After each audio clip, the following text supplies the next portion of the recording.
دوسرا بادشاہ جڑا دورے پاسے دا انہیں رشتہ منگیا سی نہ کوئی نہ رشتہ نہ دیتا انہیں دریا روڑ دیتے دریاواں دی وجہ تو پھر گرک ہو گیا قبر کڈی دیا وچوں برتن اٹاں اور ویسے بھی چیزاں نکلدیاں نے۔ السلام علیکم ناظرین، میں ہوں آپ کا میزبان حنزلہ آصف اور آپ دیکھ رہے ہیں نیا پاکستان۔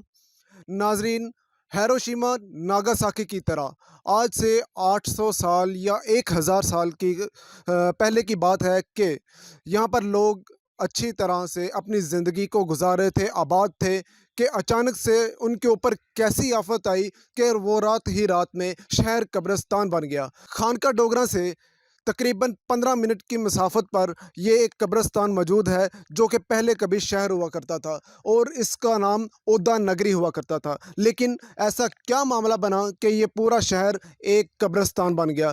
جانے کے یہاں کے لوگوں سے، آئیے چلتے ہیں۔ السلام علیکم۔ وعلیکم السلام۔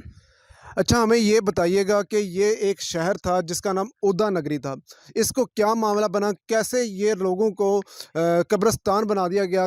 یہاں پر لوگ جو زندہ تھے وہ رات ہی رات میں مردہ ہو گئے، کیا وجہ تھی؟ یہ بادشاہاں دی لڑائی ہوئی، دوسرا بادشاہ جڑا دورے پاسے دا انہیں رشتہ منگیا سی نہ کوئی نہ رشتہ نہ دیتا انہیں دریا روڑ دیتے دریاواں دی وجہ تو پھر گرک ہو گیا۔ اچھا، یہاں پر بتایا جاتا ہے کہ جو لوگ رہتے تھے، ان کا جو راجہ تھا، ان سے دوسرے راجہ نے اپنی بیٹی کا یا بیٹے کا رشتہ مانگا تھا، تو بادشاہ نے، یہاں کا جو راجہ تھا، اس نے انکار کر دیا کہ میں اپنی بیٹی کا یا بیٹے کا رشتہ آپ کو نہیں دوں گا، اور اس نے اس غصہ میں آ کر اس کی سزا تمام یہاں کے علاقہ مکینوں کو دی، اور یہاں پر جو دریا گزرتا ہے قریب سے، اس کا پانی اس علاقے کی طرف بہا دیا، اور رات کے وقت یہ حملہ ہوا اور دریا کا پانی جو ہے اس طرح بہا دیا گیا، اور لوگ سب کے سب اس میں ڈوب گئے اور مر گئے۔ لوگ جن میں بچے بھی شامل تھے، خواتین بھی شامل تھیں اور بوڑھے بھی شامل تھے، سب کے سب ایک ہی رات میں ناگاساکی، ہیروشیما کی طرح جو 1945 کا اٹیک تھا، اٹامک اٹیک، اس کی طرح یہ بھی لوگ ایک ہی رات کے اندر اپنے آپ کو ہمیشہ کی نیند میں لے گئے۔ اچھا، یہ بتائیے گا کہ اس واقعہ کو کتنی دیر ہو چکی ہے، کتنی دیر ہو گئی ہے کہ یہ واقعہ پیش آیا تھا؟ یہ واقعہ کو تقریباً 800 1000 سال اتنا کا واقعہ ہے۔ اور یہاں پر ہم جانیں گے کہ یہاں پر ابھی بھی کچھ آثار موجود ہیں، کچھ ایسی چیزیں دریافت ہوتی ہیں جو کہ اس وقت کے لوگوں کے استعمال میں تھی۔ یہ جڑے اتوں قبرستان دے وچوں قبر کڈی دیا وچوں برتن اٹاں اور ویسے بھی چیزاں نکلدیاں نے۔ اچھا، وہ چیزاں جڑیاں نے اس وقت دے لوگاں دے استعمال ਵਿੱਚ سن، اور ਇਹਨਾਂ ਨੂੰ ਤੁਸੀਂ ਜਦੋਂ ਖੋਦਦੇ ਹੋ ਕਬਰਾਂ ਨੂੰ ਔਰ ਇੱਥੇ ਵੇਖਦੇ ਹੋ ਕਿ ਲੋਕਾਂ ਨੇ ਯਾਨੀ ਕਿ ਉਹਨਾਂ ਦੇ ਉਸ ਦੌਰ ਦੀਆਂ ਚੀਜ਼ਾਂ ਨਿਕਲਦੀਆਂ ਨੇ, ਤੇ ਉਹ ਤੁਸੀਂ ਉਹਨਾਂ ਨੂੰ ਆਪਣੇ ਇਸਤੇਮਾਲ 'ਚ ਲਿਆਂਦੇ ਹੋ ਜਾਂ ਫਿਰ ਮਹਿਕਮਾ ਆਸਾਰ ਕਦੀਮਾ ਜਾਂ ਕਿਸੇ ਨੂੰ ਦੇ ਦਿੰਦੇ ਹੋ؟ نہیں اسی کوئی استعمال نہیں کرتے سی، اتنے قبراں جٹاں یا پانڈا کوئی نکلدا ہے اتنے چھوڑ جانے۔ اچھا، ہجے تک یعنی اتنا پرانا واقعہ ہے، ہجے تک ਉਹਨਾਂ ਦੇ آثار موجود نے کہ ਇੱਥੇ چیزاں وغیرہ نکلدیاں رہندیاں نے۔ ہاں جی۔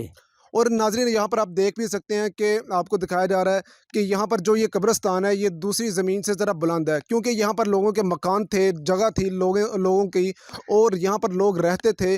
تو پھر جب یہ قبرستان بنا اور جب ان کو اوپر حملہ ہو گیا، پانی کا بہاؤ ان کے اوپر آ گیا، تو پھر یہ پورا شہر قبرستان بن گیا، اور یہاں پر جو جگہ ہے ابھی بھی آج بھی اونچی ہے، کیونکہ یہاں پر لوگوں کے مکان گرے، جو لوگوں کا سامان جو تھا سارا کا سارا گرا، اور لوگ اسی کے اندر دفن ہو گئے۔ اور آج یہ قبرستان ہے گاؤں چھینا ورکاں کا، جو خانقاہ ڈوگراں سے تقریباً 1.5 کلومیٹر دور ہے، اور وہاں سے 15 منٹ کی مسافت پر یہ جو قبرستان ہے جو گاؤں چھینا میں موجود ہے، اور آج یہ ایک عوامی قبرستان بن چکا ہے، اور یہاں پر کبھی لوگ آباد ہوا کرتے تھے، لوگ رہا کرتے تھے، اور آج اس کو ایک قبرستان کی شکل دے دی گئی ہے، اور یہاں پر لوگوں کو دفن کیا جاتا ہے۔ جی ناظرین، جیسا کہ آپ نے دیکھا کہ یہ ایک شہر تھا جو کہ آج قبرستان میں تبدیل ہو چکا ہے، اور یہ ایک آباد شہر جو کہ ایک ہی رات کے اندر ویران بن چکا تھا۔ اگر اس کی حکومتی سطح پر مزید تحقیقات کی جا سکیں تو پھر اس کے بارے میں مزید پردہ اٹھایا جا سکتا ہے اور ہمیں مزید معلومات مل سکتی ہیں۔ اسی کے ساتھ ہمیں اجازت دیجیے گا اور دیکھتے رہیے نیا پاکستان۔ اللہ حافظ۔